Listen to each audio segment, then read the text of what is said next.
Ready to the left? Ready, if you're ready. Jim, done it? Yep. Good morning. Unbelievably, it's November the 3rd already. And let's do roll call for attendance. Madam Auditor? Tim Meyer, Here. Donnie Lawson, Here. Scott Pell. Here. Do the pledge.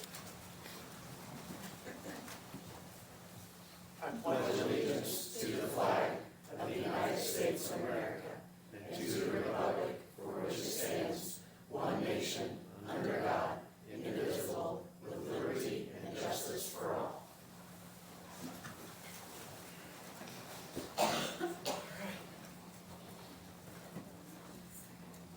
Approval of minutes from the October 20, 2025 meeting. Move to approve. Second. All in favor, say aye. Aye. Any opposed, same sign. Next is consent agenda. I'll move that we approve the consent agenda. Second. All in favor, say aye. Aye. Any opposed, same sign. Moving down to old business. I think we have any.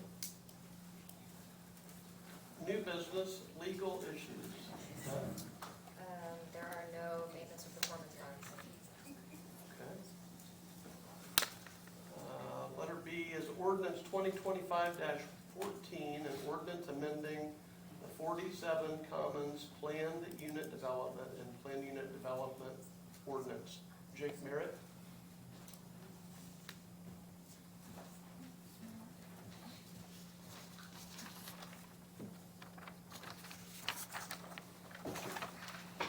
Thanks, sir.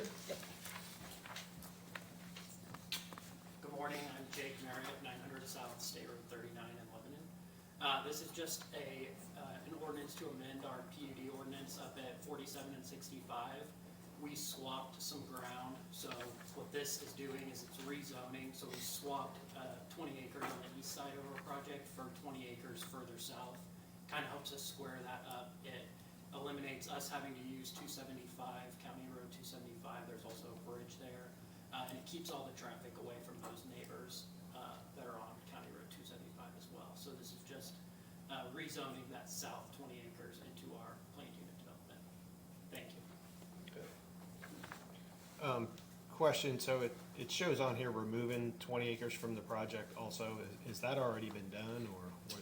So we removed it from our project. We've already closed and swapped, so we don't own that 20 acres anymore. It's Okay. still zoned PUD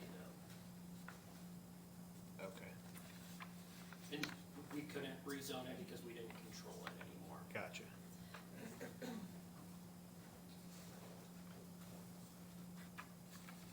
Any other discussion? Move to approve. Second. All in favor, say aye. Aye. Any opposed, same sign. APC, or let's see, I'm sorry. Certification of that's part of all this, right? Okay. Moving down to the next thing, request regarding county telephone internet lines, Chet Crow. Good morning, Chuck Crow, farmer, 1650 West, 600 South. Coming to the commissioners today, just asked for consideration to assist, if possible, on a couple of items regarding power lines or utility lines, both new and old. So the first part is new. I apologize, the slides didn't all come through, so what's up there is not what we're going to start with. But I think the commissioners have a print out in order here. So the first couple of slides there on your printouts show a problem. Really grateful that Spectrum came through and upgraded our internet speed out in rural areas. That's great. But what they did is they put their optic fiber lines 40 inches down below the existing power lines, and it creates a problem for us to get our grain out of the field, as you can see in these first two pictures. The grain cart there is rubbing their fiber optic line, both the first and second picture there. And so we have to go all the way to the far side of the field to unload the entire field, because along this whole road here, except for one spot in the corner, we cannot unload our grain cart to get the grain out of the field. So next 3 pages in the handout actually show the field, and behind that, the best I could find was that NDOT does have a spec, presumably for state highways, of 18 feet above the roadway for clearances. In this picture, our green card is at 14 and a half feet, so 15 feet would be enough, probably for all green cars in the county, I would assume, or ours is not anything special. The map of the field here was more to just describe, it wouldn't be necessary, in my opinion, to do the entire county to get all the lines up. But if a farmer had a field where they had a difficult situation, maybe there could be a process where you could appeal and have Spectrum either raise the line or bury it through that section of the field so as to not create a, countywide issue over low lines there. So that was the request on the new side for your consideration or to look into. On old lines, pretty much all the rest of the handouts there. That slide with, we have some of these old lines. Okay, you have the ones on the ground. The next slides that the commissioners have there are showing lines that are no longer used by the landline telephone company. It used to be called AT&T. I have no idea who owns these now. But again, hopefully there could be a process to decommission these lines and get all of this out of the way. It's difficult to mow weeds with your equipment when the lines are hanging down almost to the ground and obviously disconnected. And most of these are not in service, I know for a fact, at this point in time. Second group of slides, which is up here, is part of the old landlines that are not being used as far as I can tell, and they're just eventually getting destroyed and no one's doing anything with them. So it's kind of unsightly, creates, in some sense, a safety hazard. If bush hog goes through there and flings that out in the road, then you got metal and stuff out in the road. And again, makes it difficult for farmers to have weed control when you gotta go around posts and wires there that aren't being used anymore. If they were being used, that's one thing, understood, people need their telephones, but I know in our area, I've not been able to find anyone that still has a landline that's using any of this old equipment, lines sagging down and these posts, like you see there. That's probably a real good example there. That's on Pittsburgh Road, about 300 south, so Pittsburgh Road.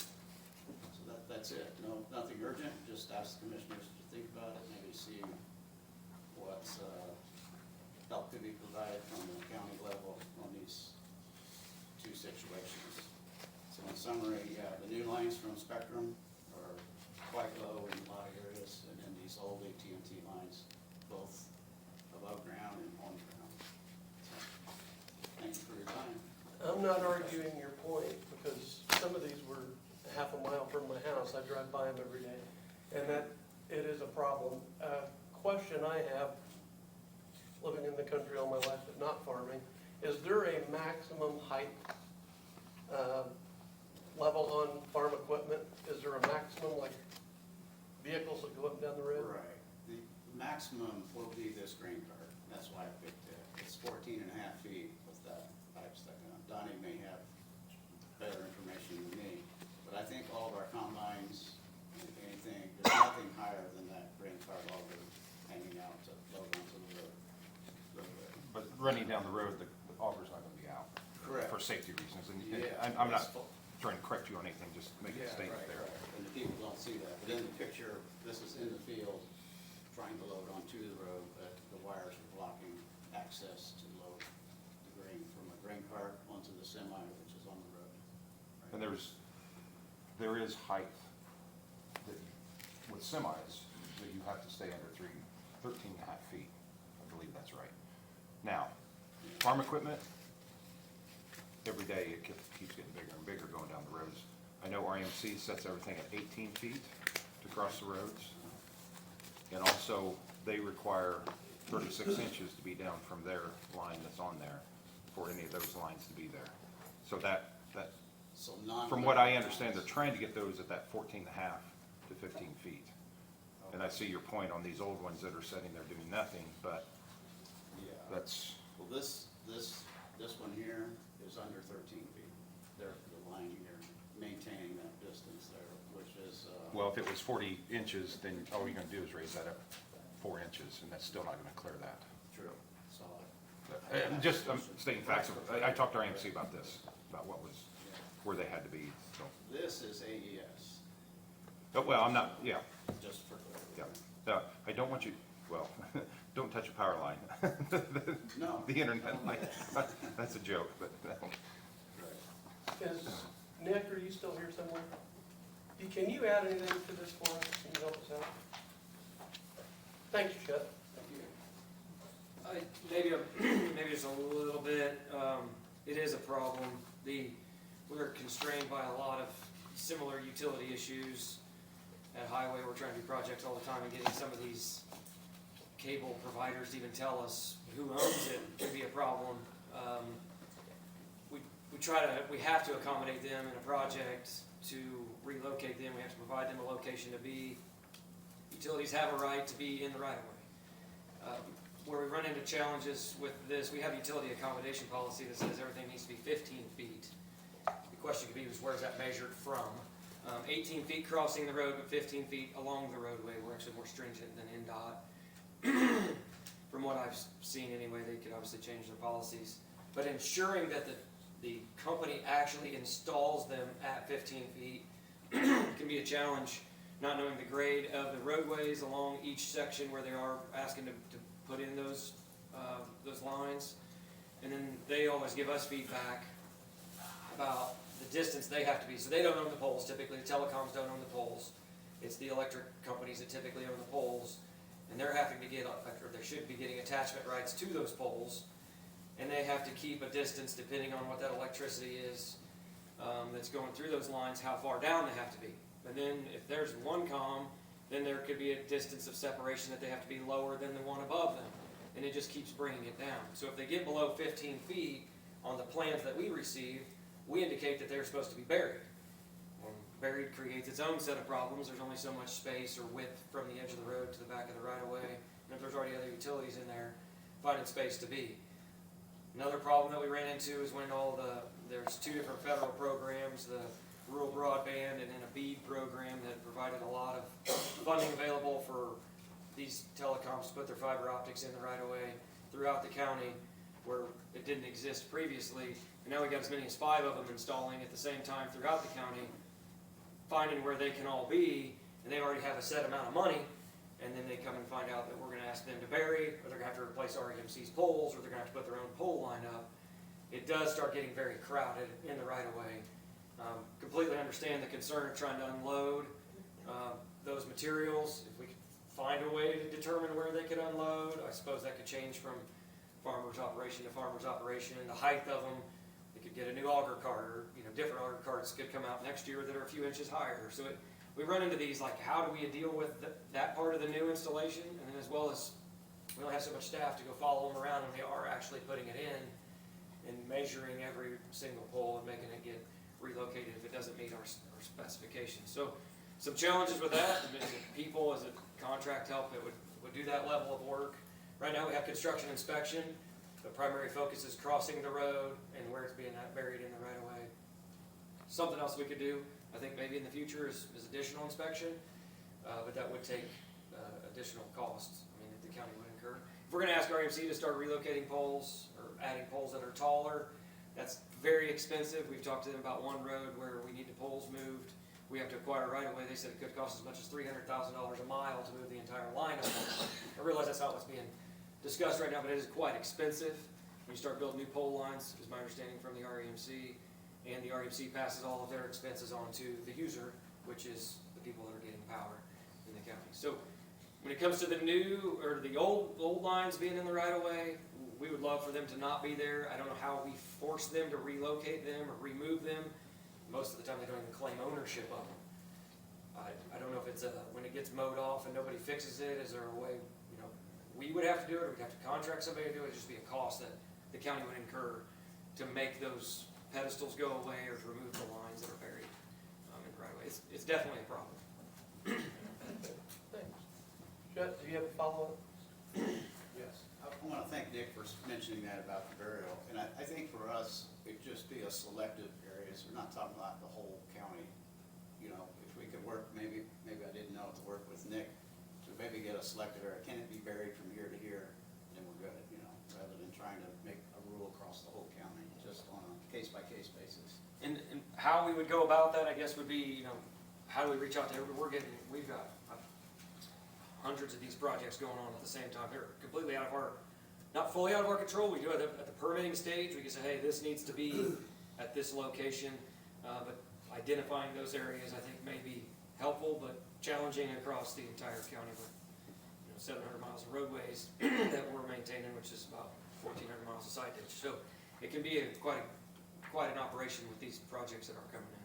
But it's a great idea if there's some way we could identify where these might be. Sounds like the damage is done in many of these situations. But where the new ones come in, we can work with Chet and see if we have some kind of workable solution maybe. Thank you, Brendan. Any follow-up? No.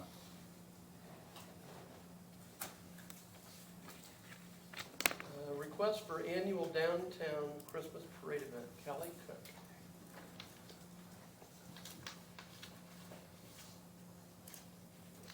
Good morning. I'm here on behalf of the City of Lebanon, the Parks Department, and the Heart of Lebanon.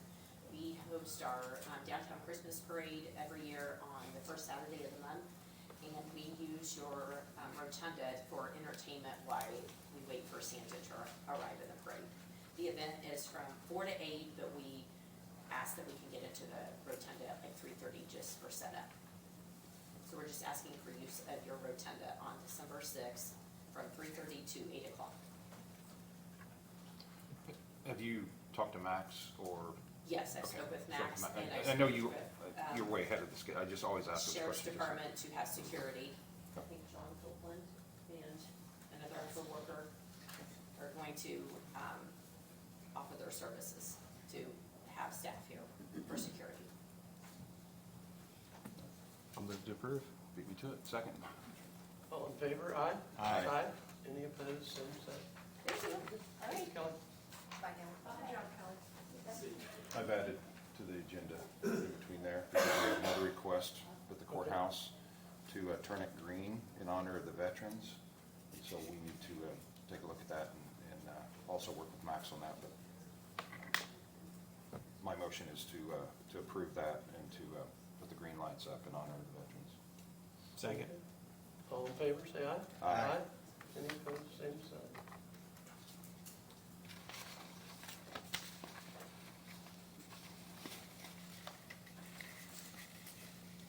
Family Recovery Court JDAI grant and memorandum of understanding. Lori Thompson.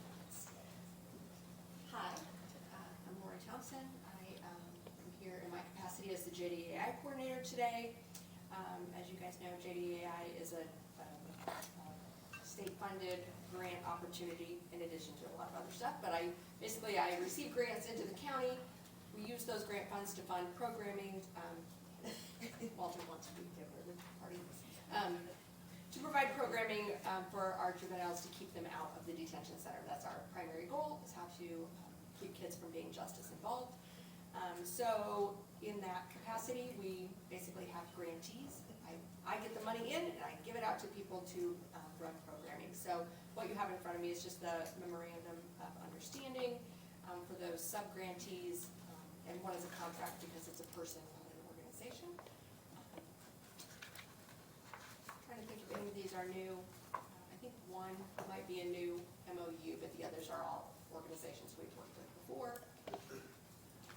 So that's what you have in front of you, and I apologize because I see that they were signed by me and the sub-grantee in September. And then after that, fell out of my head until recently. So, happy to answer any questions. Move to approve. Second. All in favor, say aye. Aye. Any opposed? Same sign. All right. Walter and I thank you. He's Walter, He's headed home already.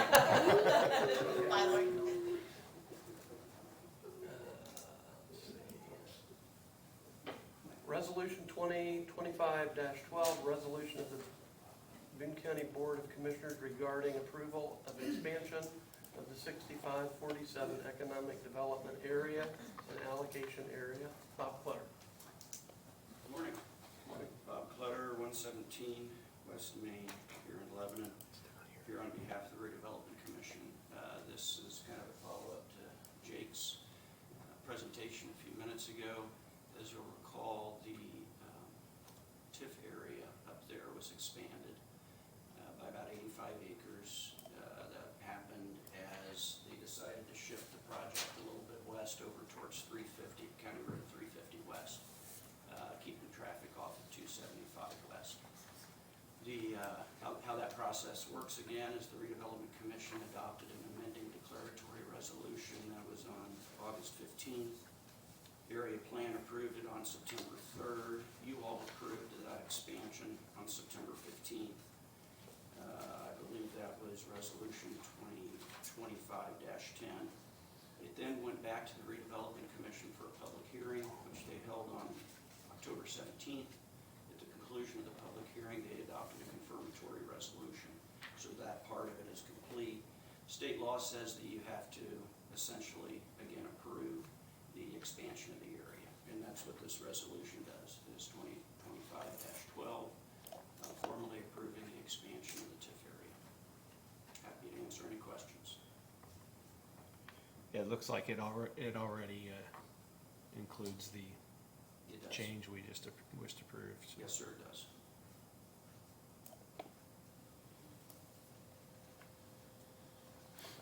I have no questions.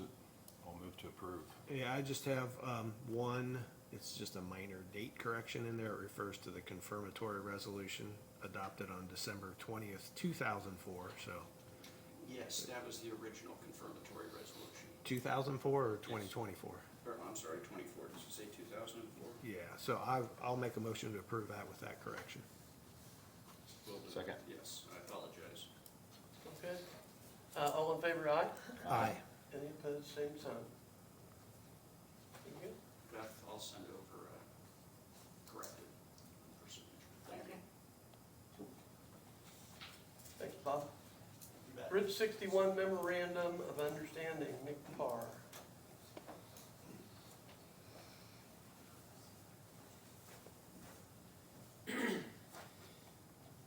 Bridge 61 is a replacement project using federal dollars on County Road 1000 East, north of State Road 32.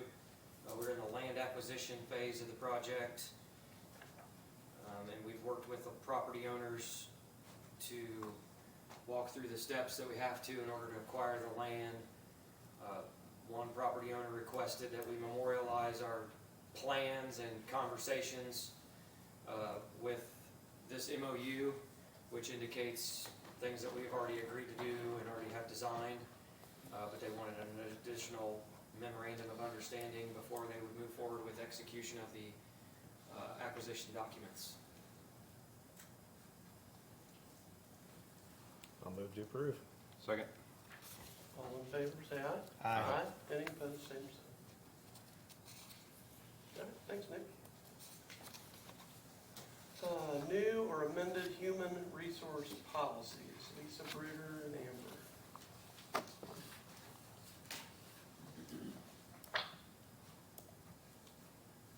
Finally, I think we reached something.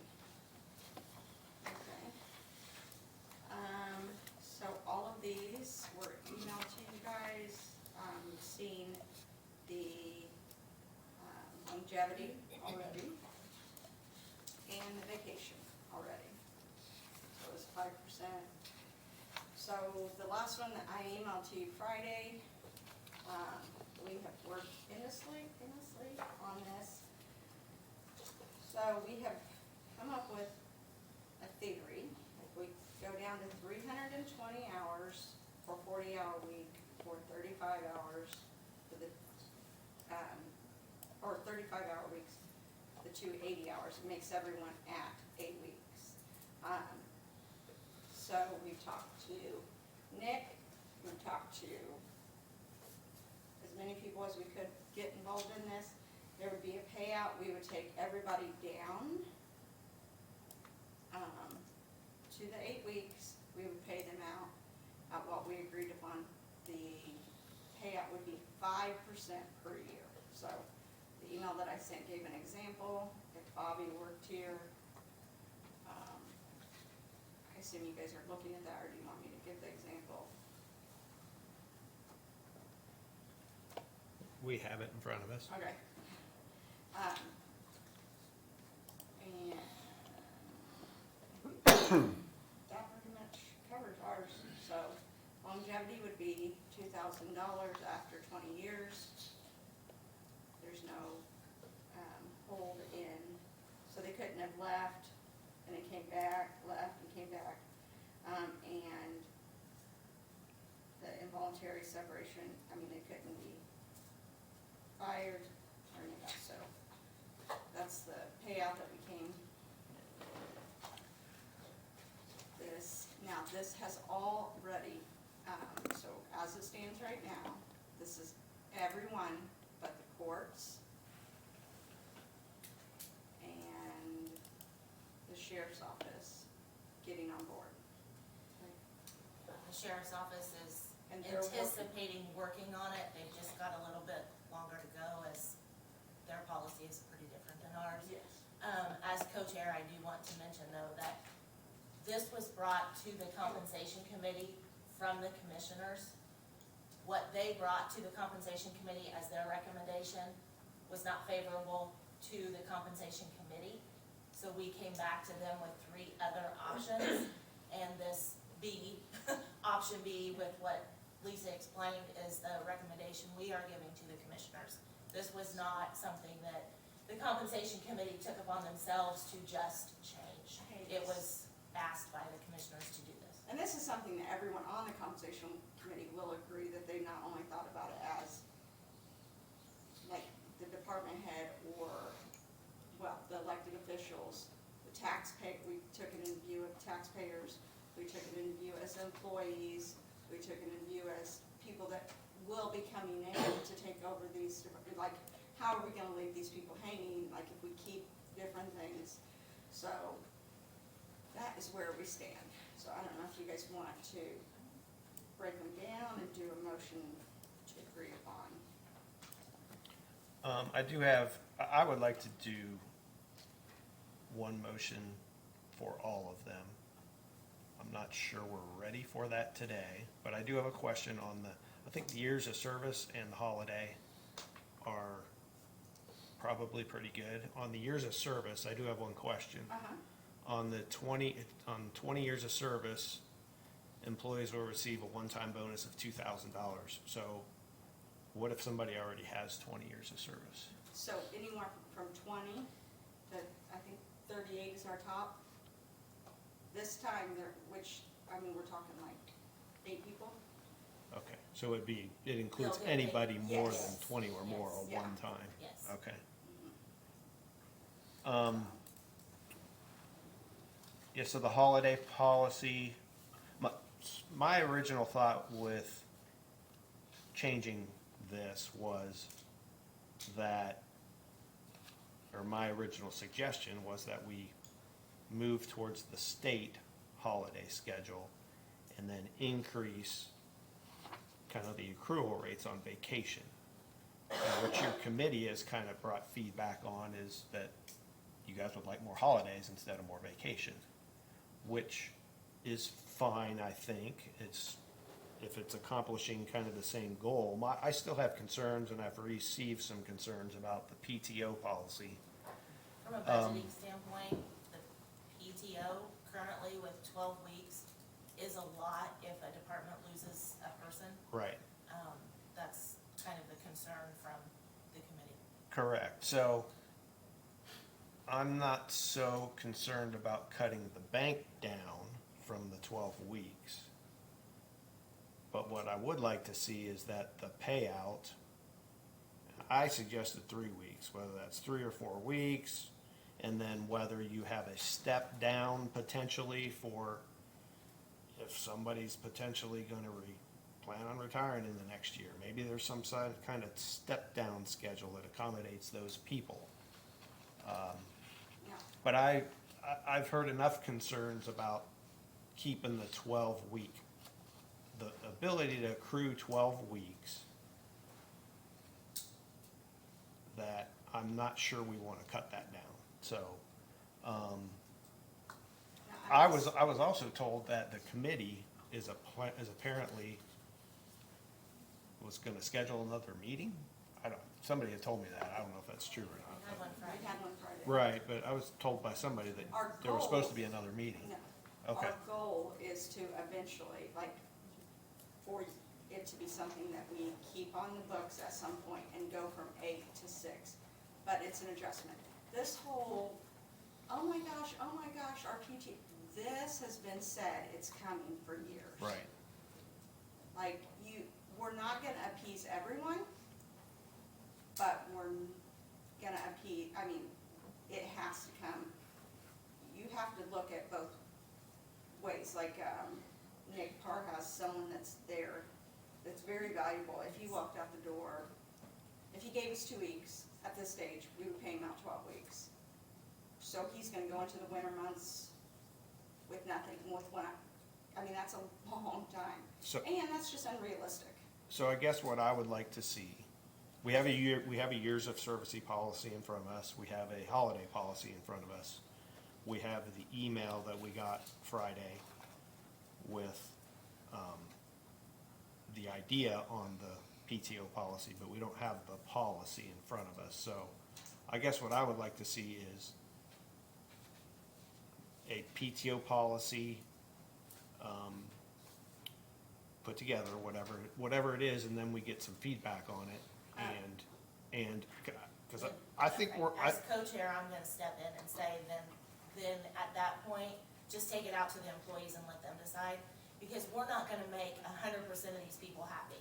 well, I get that, but I mean, I think, with all respect, this needs to be voted on. If you guys turn it down, that's fine, but Yeah. however it rolls today, if you guys opt not to, then I'm stepping away, because I've spent more hours on this than I have, I mean, calling people, trying to make sure everybody in the gist is happy and communicating. Like, it's, like, you wanting this written out in a more detailed form, it's not gonna change, but yes, Amber and I can work on that. But this isn't gonna change, the outcome isn't gonna change, it's just a minor request. So my request is that you guys vote on it today, no matter what the outcome is, let it roll. Well, it's also, the PTO and everything is, there's a huge difference for the highway department. So, And, Nick, please, this does benefit him. I mean, this is the agreement we came to. And this is awkward, because you guys are his boss, yeah, and then I'm putting him on the spot. But this would work, this is So she keeps invoking Nick wants this and Nick wants that, and I talked to him on the phone, I talked to Scott on the phone. So the concerns that I've echoed over and over again, if you lower the cap, you decide what you wanna do. People have PTO today, and you wanna reduce to a new, lower amount, I think they need to be paid out for that PTO. It seems to be that under the current policy, they earned it, they followed the rules. This thing that I'm reading right now, it sounds like we're not paying them out 100%. If they've been here 10 years, they're gonna get 50% of what they've earned today, and they're not leaving the county. So my concern is we wanna make sure people get paid when they leave. I'd rather make sure people pay that are staying. So, whatever, I don't have this strong opinion that it has to be this way and highway has to have that. But if we're gonna cut PTO, we're gonna force them to use it, we are going into the time of year where we restrict vacation time, because we need everybody there in the middle of the winter time. So if there's gonna be a cut to the PTO, there's a new cap. I would like for everybody that's still currently working to get paid down to the new cap. And however you deal with the payout when they leave, I'm more apt to pay people to stay than when they leave. If they know there's a new lower cap, they can plan ahead for it and not have a 12-week bank. But if the desire is from other offices, they want a bigger bank and the payout, that's not for me to decide. I'm okay with that outcome. But aren't all your people here, they're all over 20 hours, or 20 years? Those people are not all over 20 years. But it's we're we're talking about highway individuals, I'm just saying as a policy across the board, if we're gonna take away PTO to a new lower limit, that those people would all get paid out. That's all I was. Yeah, I don't think paying out is a question. The question is, Well, that's what the policy's written today, says 5% yeah, per year, what you get paid out down to the new limit, instead of 100% payout down to the new limit. is that what that's intended, 5% is? It's For 5% longevity. of each year. So if you work 10 years, you get 50%. But that's how, if you left, But that's when you leave, not today payout. That's not what the policy says, or what she I wrote. think that's confusing. That's where I feel confused about. When I read it, it says they'll be fully paid out, but then the payout Everybody's means gonna this. be paid out, and then after they leave after 3, if they leave 5 years from now, and they only have 10 years in, then they only get that 5% calculated, right? no. I So thought everybody it- was getting fully paid out We take 100% between the 320 and the 480. That was not ever, I mean, we have the funds to pay out. I mean, it's seriously Full the payout. minimum of probably 4 or 5 people that it would affect. So if that's where it's gonna come down to, if you guys are like, pay out 100%, I don't care. The council has approved it, we have the funds right now. It's fine with me, I just want something. But that being said, a lot of these payouts that we're paying out are department heads, and that's gonna come from you guys as commissioners to come down, and we have to lead with leadership. You have to use your time. You can't just keep banking it, just to bank it, like, if I die today, the clerk's office is gonna go on. If Nick dies tomorrow, highway department's gonna go on. So people have to use it.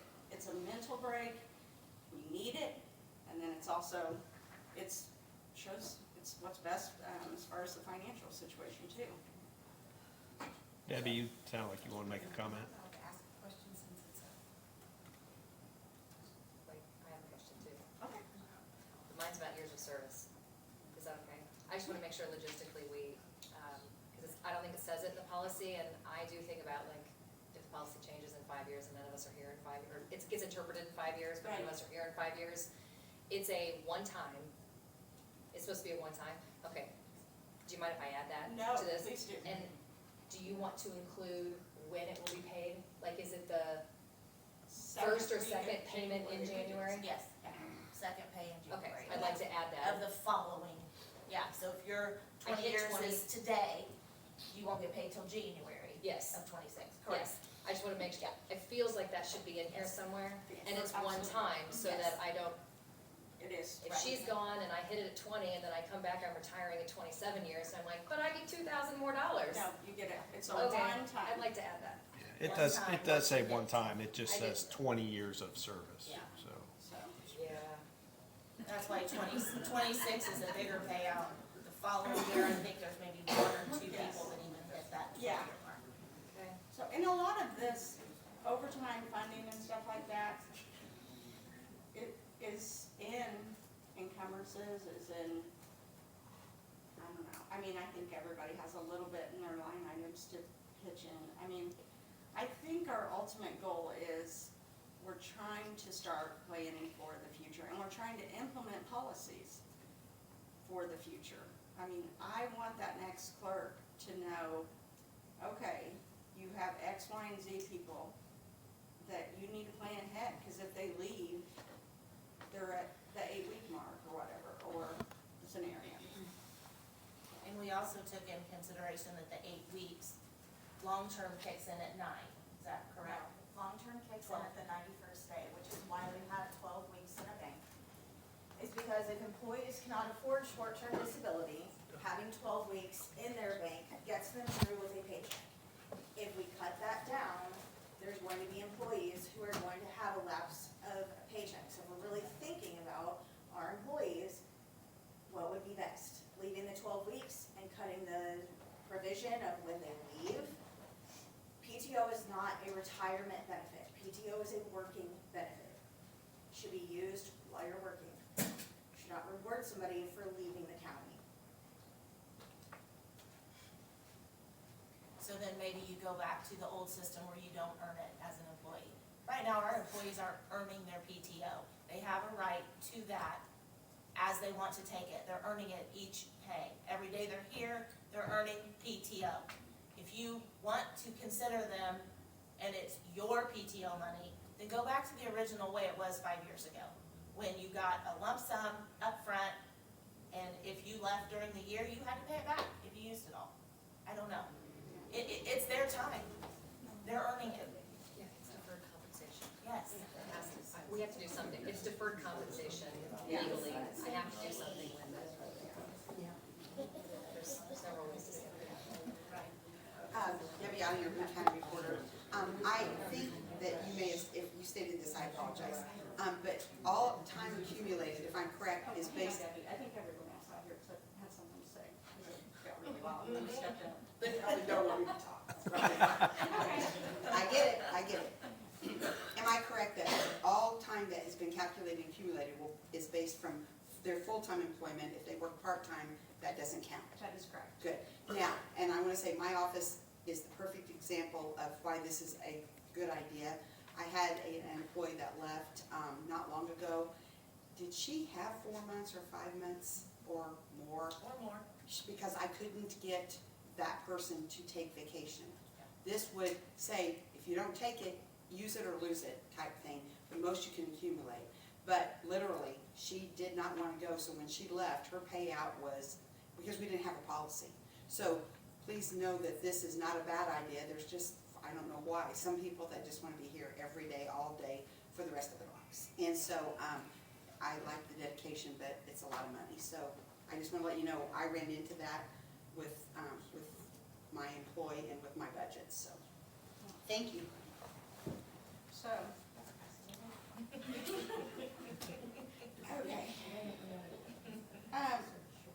I mean, I think, and correct me if I'm wrong, I do believe that retirement PTO is not a retirement asset, but then I also think, who are we to question what PTO is? Because I kind of find that, like, if someone takes off a week, I mean, what happens if they're going to have a hysterectomy? Like, that's HIPAA, like, I mean, where does, PTO is the accumulation of vacation time, sick time, and personal time. So PTO is intended to be used if I also get sick. so, yes. It doesn't have, this isn't just a vacation. Yes, but I'm saying, like, I try not to ask my people what they're doing, what they're using the PTO Thank for, you. because it's really none of our business.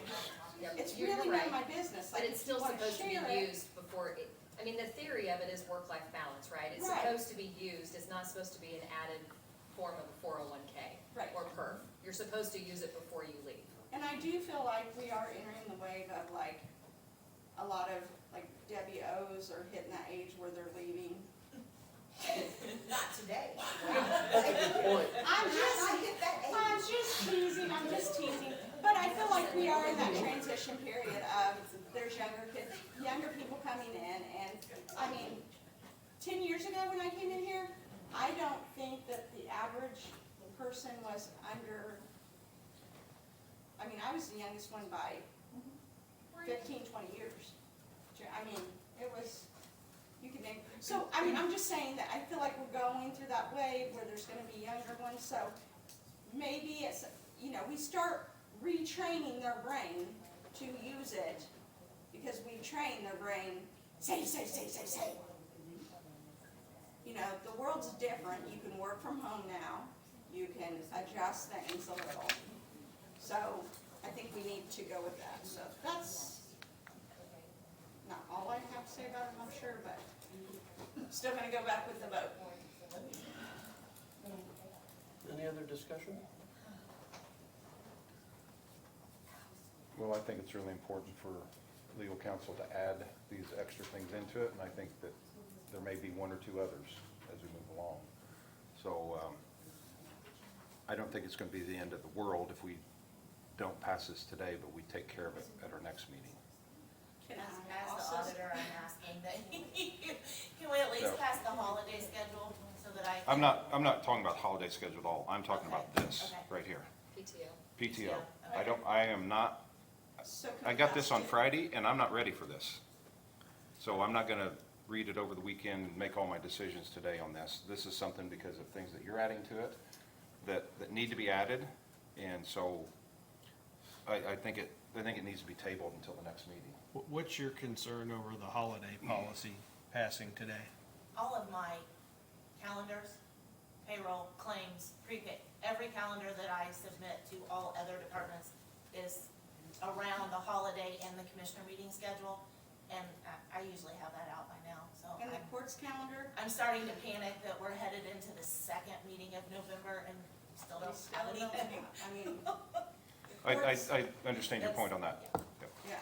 The PTO's fine if you don't pass it today, I'm just asking for the other.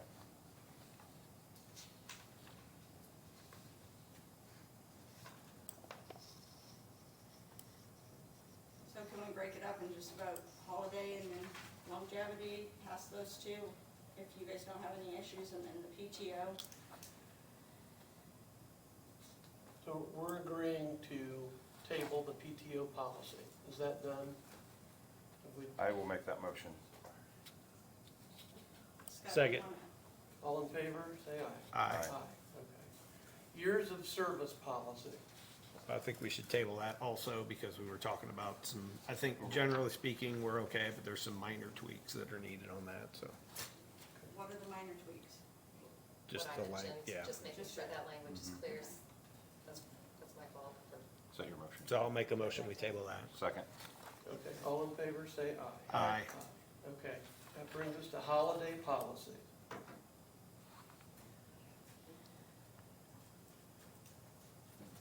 So the holiday policy.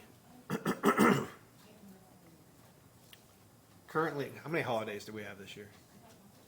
14, I believe. Okay. So it looks like generally speaking, we're sticking with the same policy, except that we are adding, that when a holiday falls on a Thursday, the following Friday will also be treated as a holiday. Which I believe will happen, or could happen, at Christmas, at New Year's, and at July 4th. Correct? Yes,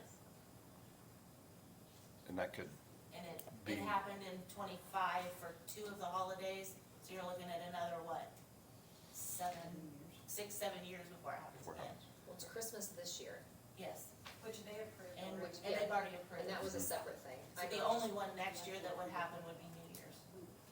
New Year's Day is on a Thursday, so. I'll make a motion that we approve the holiday policy. second. All in favor, say aye. Aye. Any opposed, same sign. All right. 2 out of 3, Beth. Do I not agree with it? One, I'm No, sorry, 2 one out. out of I was 3. I'm gonna sorry. say, I put a check on it. I should have done that. My bad. Okay, next up, appointment of Russ Roberts to the Boone County Hospital Association. I move to approve. Second. All in favor, say aye. Aye. Any opposed, same sign. Is this? Next up, appointment of Reverend C. Archibald Hawkins to the Board of Trustees at Witham Health Services. Move to approve. Second. All in favor, say aye. Aye. Any opposed, same sign. Announcement concerning the commissioner appointments for 2026. Do you have do we have a sheet of the highlighted? I don't have that. It's in our email. Okay. We have several appointments, I can tell you this, that are coming up at the end of the year. I don't know of any open seats, do you, either of you know? But we want to make the announcement because normally it goes with nothing being said, and these appointments just, Well, there's a link on our website to apply, and I think it would make sense for any county appointments would apply there, so I think it would make sense to, if we've got a list, to get those on our Facebook page so that people can apply. Right. visit our Facebook page. Brent, can you get that out on our page? Our communications guy will get that out on the page, and We if you're also, interested. well, sorry, No, go for ahead. interrupting you. We also need to know if you already are on that board. Yes. You want to be reappointed, you need to do the same thing that someone else is coming from the outside. Correct. I mean, in a bad way, coming from the outside, but it's not appointed. Everyone needs to appoint, whether you're, or everyone needs to apply, even if you already are appointed, so. And I know the process this year is gonna be a little different. I know Kaylee in the past would reach out to those that were on those individual boards and ask and kind of get an update. I don't know if they will be having Tammy do that this year or not, but that's kind of, it will be a different process. I think it's a good idea to remind them, because they may not be following the calendar exactly, that if they want to be reappointed to that, they need to apply just like everyone else. So thank you for pointing that out. I would probably add that your intent is to make these appointments in December, Yes. so they can be effective from the January one, Right, yes. 26. So you have about a month. And mine's a little different. You were gonna work on, Your Peter Bowen. so they may not be eligible from you guys. Legislation changed, and so the council and commissioner have to appoint opposite years. Yes. So Beth is Yeah, we have some tourism board stuff that we have to do too. Gonna- Our ordinance has to change for tourism board. Legislation changed in July 1. So So- similar. Yeah, so I don't know that all three of your appointments will be up this year for Peterborough. Okay. That, we'll talk about that Yeah. whenever Beth figures out what we're doing. But even if there's council appointments, there's a link to Yes. apply on the website, so they should just go apply if they're interested, and then those details will be figured out. Okay. Any more discussion on the announcement? Anybody? All right, moving on. Compensation committee update. Lisa, you're probably up to date, right? Hey, it's on here. I wanted to bring it up. I wanted to give you an opportunity. Next up, insurance committee updates. Tim? There's nothing to update on since the last meeting, so. Okay. Staff reports, area plan. Mr. Merson. Good morning, Don Merson. I want to talk about our PTO for the Area Planning Commission. I don't feel like we're being adequately compensated. I just want to kind of bring everybody up to speed on a couple of items. We've had the opportunity to interview 2 prospective candidates for the executive director position. We've had a total of 6 applicants. 2 of whom were not qualified. 1 withdrew and 1 did not respond to Amber's emails. So had the opportunity to interview 2. They were both had their own set of qualities and abilities. The job is still posted at the new compensation rate and will be for the next 3 weeks. So we'll see if we bring in any additional candidates. As for the comp plan, I get asked almost on a daily basis by people who are a little distressed over our lack of progress on the comp plan or lack of visible progress. I had a conversation with Rachel Christensen, who is fairly high up on the HWC food chain, regarding what I perceived as not being very good responsiveness from our team, Adam and Brian. And about an hour and a half later, I got an email from both of them stating that they would be accelerating their participation and letting us know what's going on. And they said that I would have an ordinance outline for the renewable by Wednesday, but actually I got it and read about half of it while the PTO discussion was going on. So it turns out that they were able to act a little quicker than they thought. We should have a actual draft of the ordinance by November 10th, and then it should have a monthly progress report today that we can share at the Area Plan Commission Wednesday night. So progress is being made. It's slow, but I feel like we're going to pick up the speed here a little bit and been invited to, Nick and I and Deb, a bi-weekly meeting with Adam Pieper, who is our liaison with HWC. We're gonna have a bi-weekly Teams meeting to kind of bring everybody up to speed, so I think that'll be very helpful, so we're at. All right. Thank you very much. Next is capital investments and facilities. I don't see Max or Lori. Are they online? All right. Next up, health department. Anything from health? Nick, highway department? I have one item I don't know that I got on the agenda or got to Beth soon enough for guardrail replacement. Various locations, we've had several incidents where guardrail has been damaged, and I don't know if it can even be considered at this meeting. I tried to get it sent to you, but I don't know if I ever got you the final agreement for Milestone to replace guardrail. They have a contractor in the area. Is that Bridge 93? That's a separate agreement. Bridge 93 was additional repairs that we'd originally agreed to, and then when we got into construction, we found some items that needed fixed. That was on the consent agenda, Yeah. but the other one for guardrail repairs is another Milestone agreement, so man, we got to send to you. Sorry, Dan. So I need to get it to the next meeting. Is that what will be the best steps? Are they trying to do this work yet this year, or? Yeah, we're trying to get, while they have a contractor in the area, they would be just able to fit it into the other work that they've got going on. Yeah, I mean, it was included on the online packet, so I'll just make a motion that we approve, subject to Beth's review. Second. All in favor, say aye. Aye. Any opposed, same sign. That's all I have. Thank you. Thanks, Nick. Next up, human resources.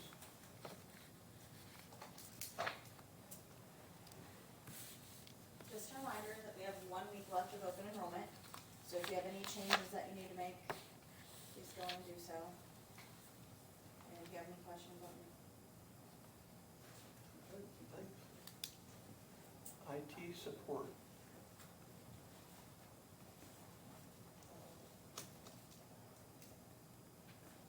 Communications. Brent Weed. Brett Weed, Communications Director. I have one quick question on publicizing the appointments. Who's my point of contact? 'Cause I'm hearing stuff bouncing back and forth. Who's the one person I need to talk to get the full scoop? Tammy. Tammy. Tammy. Okay, I will handle that. In other news, busy week last week. We went to the Zionsville State of the Town address, several commissioners, several council members. If folks haven't heard, they're trying to put in a U.S. Customs office at Indy Exec, used to be Terry Airport, and we did a video and a press release offering our support. We have no direct input on that, but weighing in that it is in Boone County and we support that. We've kind of put that out on record, so hopefully that will help. That will be a major economic driver if they get that put in there. So hard to imagine Terry Airport being an international airport. Also went out to the snowplow rodeo at the highway department and did a video on that. We'll get that out soon. That was fun and interesting. So I've learned a lot more about snowplowing. So unless there's any questions, that's all I've got. No question, just a comment. I didn't know, but the Indy Executive Airport is today is the second busiest international airport in Indiana. So Amazing. Is it, I think when we were at that meeting, are they the 5th busiest in the nation? Fifth that is busiest non-towered airport. Non-towered airports were number 5 in the United States. And it is the It's longest amazing. general aviation runway in the state. So that's pretty amazing that, I think it's interesting, you can probably land a 737 there. I don't know that. I'm only an armchair pilot, but it's quite a facility, and if folks haven't been out there, it's extremely nice. So it'll be interesting to see if that comes to pass. Oh, one other thing that we are expanding our media distribution list. I've been doing this long enough now. We're kind of getting interest from some of the Indianapolis TV stations, so we're doing better in getting the word out in different venues. So Very good, thank you. Purdue Extension, Andrea Hatfield. Hello, Andrea Hatfield, Purdue Extension here in Boone County. Just wanted to highlight some of the things that have been going on through our office recently. I just returned, you've probably seen on the news, all the Blue Jackets in town in Indianapolis for the National FFA Convention. As part of Purdue's statewide farm stress team, we had a booth there, got to talk to a lot of kids about the importance of dealing with stress that comes from being in agriculture. We just had our 4-H project fair. Thank you to everyone that came. It was very busy. That is a big enrollment event that we have every year. That was over the weekend, so a lot of new people to 4-H joined. And just a reminder that enrollment has started for 4-H for next year, and you can still continue to get enrolled. This coming weekend, we'll be hosting an Early Learning Coalition provider event as part of our Child Care Coalition here in town. And so excited about that. I'll be presenting during that workshop. Our Matter of Balance Fall Prevention program is going on. The holiday workshop is coming up through the Extension Homemakers. Going to learn how to prepare an entire Thanksgiving dinner. And then also the Holiday Bazaar is coming up in a couple of weekends, and that takes up multiple buildings on our fairgrounds. So be sure to stop by and pick up your Christmas gifts. We just finished a composting workshop in conjunction with Solid Waste and Soil and Water, and we have a couple upcoming pesticide applicator recertification programs. So that's what's going on. Thank you very much. Public comments.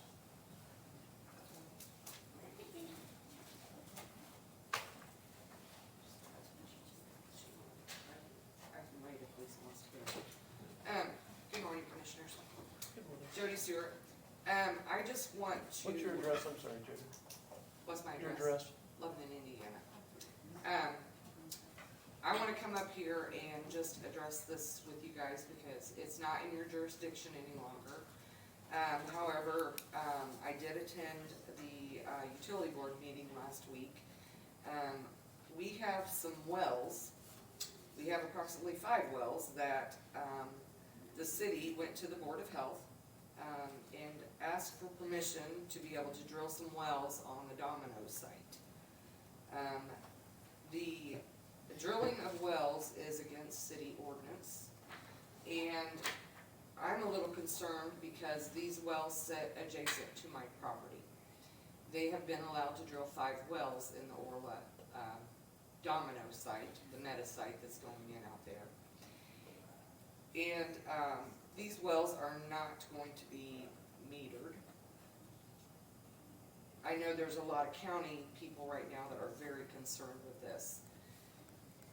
I've had my well checked and it currently sits 4 feet below when it was originally put in. And I know others in the area have also done the same, and their wells are also measuring below what they were originally put in at. So, what I'm here is to maybe ask you guys if you can intervene somehow in this. I read a notice into the utility board about the public, this is not public good, and they are infringing on our rights to natural resources by doing this.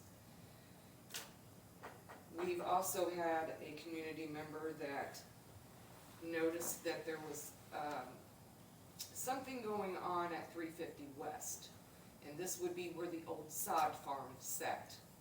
It looked like, it appeared that they were setting up a pumping station, and there were also semis brought into this area and parked that were semis that were set up that could hold water.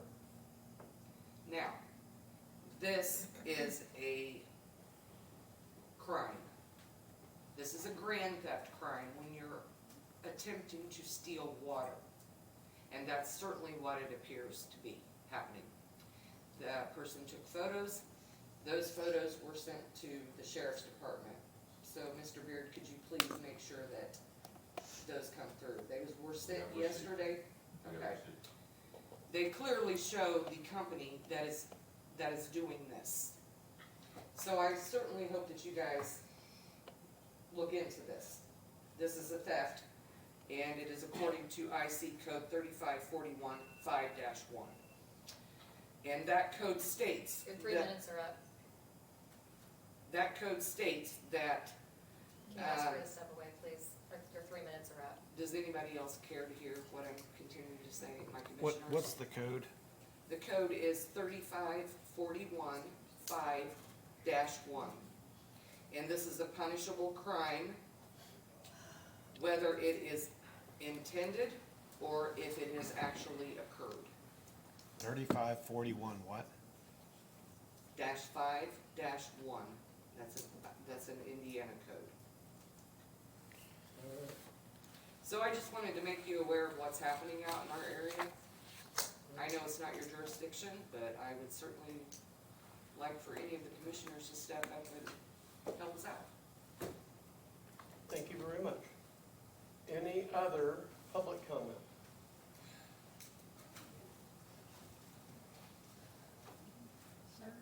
Mine are super quick. Police Operator, Boone County Clerk, or if you want my home address, if anyone wants to send me a Christmas card, 511 South Market Street. First thing, I just wanted to go back over, I'm sorry, on the PTO, the 20-year payout, that elected officials do not comply with that. So I've been here 20 years, I do not qualify. Now, if I stay after that, then I could qualify. But being an elected official, and so that I will make sure that that gets changed. The second question that I have is will the courthouse be open the night of the Christmas, their Christmas tree thing? Like the lighting of the Christmas tree? We usually have it What open. we approved with Kelly, you mean? So, yes. Is that what you're talking about? Is that what she came in and asked? I'm sorry. She asked about the city has a parade. Same thing. Is it the Parade, same but- event? okay. Yeah. Okay. Yeah. So, because I would like to have our wreaths out there for people to vote on. And my third question is this, regarding, like, I know you've been working on doing the websites and stuff like that. As we go further into what we're gonna do with the website and who's gonna be updating and stuff like that, may I just please ask that us elected officials are, because come election time, like it's every single day, things have to be updated. And I'm telling you right now, as you can see by my information that I provide to you on Friday, typing up documents is not my strength, so I do not want to take that over. All right. That's it. Okay? Thank you. Any other public comment?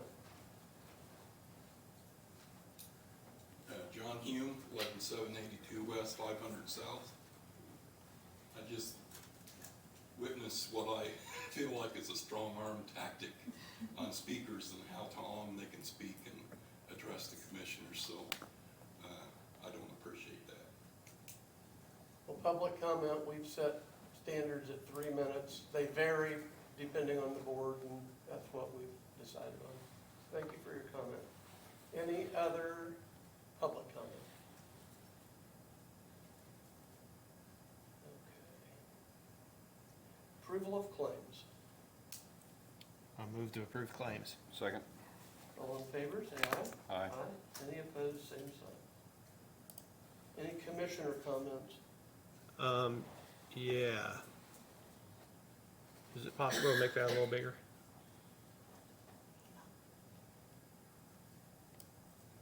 I had a, just a conversation with, some people that just happened to mention in passing that, they work for a health facility and that they were required as a part of their employment to get a flu vaccine. So I wanted to run through what the Constitution says and the fact that people cannot be forced to receive a vaccine as part of an employment agreement. So this up here on the screen is, the first thing is personal rights. And this comes from Black's Law Dictionary, and it's quoted from Blackstone's Commentaries, which predates America. And it's just, I'll just read it. It says, personal rights is the right of personal security comprising those of life, limb, body, health, reputation, and the right of personal liberty. And then personal security is a person's legal and uninterrupted enjoyment of his life, his limbs, his body, his health, and his reputation. So those are rights that are exercised in the private. Government has jurisdictions over things in the public. We're often trained to think that government has jurisdiction over everything, regardless of what it is. And you can find that in Indiana 1816 Constitution, Article 1, Section 24, which is the last article in the Bill of Rights. And it says, to guard against any encroachments on the rights herein retained, which would include personal rights and personal security, we declare, the people declared when they formed government, that everything in this article is accepted out of the general powers of government and shall forever remain inviolable. So there has been no power granted to government over private rights. Now, commercial entities are a creation of government. So a hospital is a creation of government. They go down to the Secretary of State's office, and they are formed under government's authority. So any commercial entity in Indiana, in any state for that matter, is bound to the same terms that government is bound to, which is the Constitution. So there's no authority granted to government, therefore there's no authority granted to a commercial entity to, there's no powers over people's rights, over people's private rights. Same thing, Indiana Constitution Article 1, Section 25 says, no law shall be passed, the taking of effect, which shall be made to depend on any authority except as provided in this Constitution. So even if there's a statute that's passed that would affect people's private rights, that power has never been granted to government in the first place. And then the next definition on the screen there is constitutional right, which is also, again, from Black's Law Dictionary. It says the same thing. A right guaranteed to the citizens by the Constitution and so guaranteed as to prevent legislative interference therewith.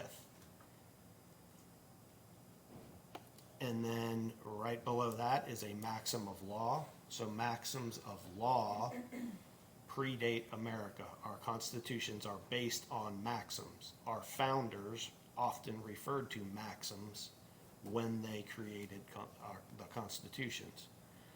So a maxim of law that applies to this situation is a private contract or agreement, such as an employment agreement, cannot derogate from public law or right.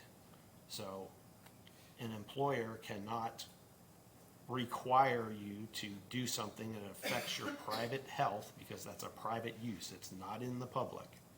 They can't do anything that affects your private rights. That goes against, they just don't have the authority. So anyway, I wanted to briefly go through that because we've been trained that government has authority over everything that we do, and it's just not true.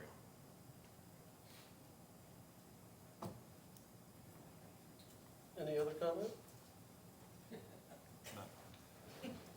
Okay. Looking for a motion.